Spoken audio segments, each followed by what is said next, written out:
Hi, this is Beth Taylor from the Sampson Family YMCA Teaching Kitchen. Today is part of March's National Nutrition Month. We're going to be making a great vegetable side dish, a garlicky asparagus with toasted pecans. So already I have some asparagus that I've trimmed and sliced on the diagonal that are boiling on the stovetop, but just a little quick tutorial on how to trim asparagus. You can see the woody end there is all dried up from transportation and sitting in our grocery store, but we want to snap that off because this bottom part is tough. And when you snap it, the part that is tough just automatically snaps off. You'll find that bend and it naturally goes.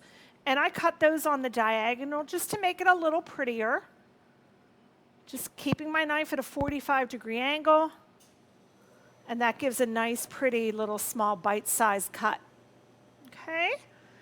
So I'm going to get ready to drain those in a second, but before I do, I'm going to have two other ingredients ready to go, and that is some chopped garlic. So this garlic's been peeled, and I'm just carefully slicing it, using my left hand as a bear claw with my nails tucked underneath. I have that nice and sliced. Now I'll put the left hand on top of my knife and go through and chop it pretty fine, so we don't get big tastes and hunks of garlic in with our asparagus. Okay. That's all done. That ready to go. The other thing we're going to need are some pecans, and this is a little bit over a 1/4 cup. I'm going to get that garlic off my knife. And I'm just going to chop the pecans. I don't want them real fine. I want a nice bite of pecan in my dish. So kind of coarsely chopping them.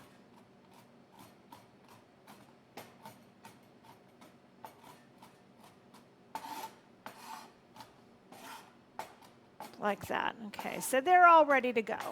So my asparagus have been cooking for about 3 to 5 minutes, depending on the diameter of them. You're going to, go up a little higher if you have thicker asparagus.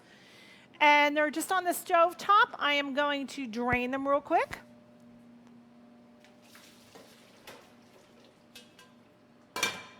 Apologize for my messy cabinets.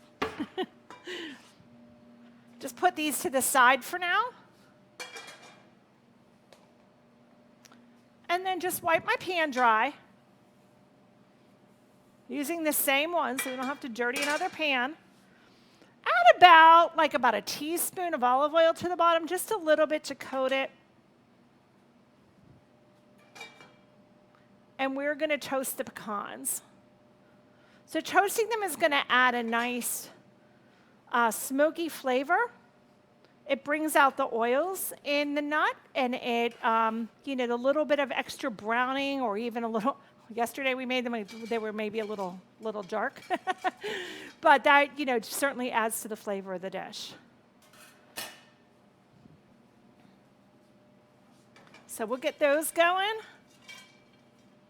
in the bottom of that pan. And you want to watch the pecans as you're toasting them because they can go from just a little toasty to burnt very quickly. So we'll keep them moving a little in the pan and brown those up very nicely. I like to even use a nonstick pan for toasting pecans because it's going to not require any oil. It'll be crunchy and toasty real quick. And I do often pecans, walnuts, even cashews, or even sunflower seeds. I'll toast a bunch of them on a time. Dump them out onto some parchment paper and let them cool off, and then have those to throw on top of a salad or even an oatmeal bowl in the morning or something like that. They're crunchier and they're tastier that way. Okay.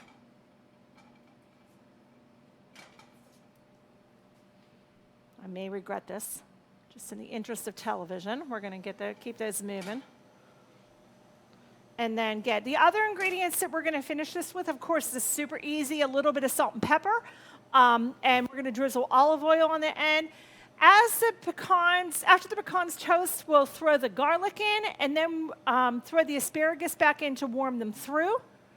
And then we're going to finish it with some sherry vinegar. So a lot of the brighter green vegetables, like your spinach and asparagus and Swiss chard and things like that, have kind of an earthy taste That's a little strong. So when you finish them off with an acid, like a sherry vinegar or a cider vinegar or balsamic, or even just a straight hit of lemon juice, you're going to get a nice brightness to the dish, and that will balance out the earthiness of the veg. So let's get those asparagus back in.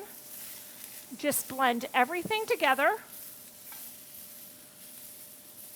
This is a beautiful, attractive dish for the spring holidays coming up, and you'll be able to find asparagus everywhere. And they're so healthy for you. They have a lot of fiber in them in addition to all the nutrients. And now here goes our sherry vinegar. Toss that in.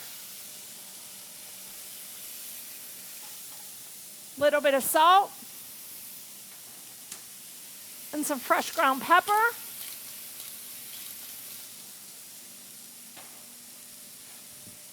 And then we're just going to plate it.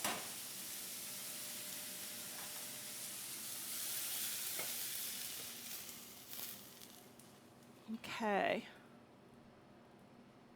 And hopefully when you plate it at home, you won't spill it all over the counter like I just did.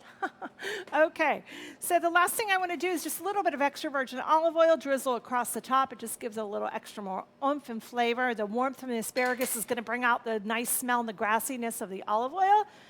And that's your beautiful vegetable side for National Nutrition Month. Thanks for joining us. Be sure to check our Y website and see what types of virtual and in-person classes we're offering here at the Teaching Kitchen, and see you again soon.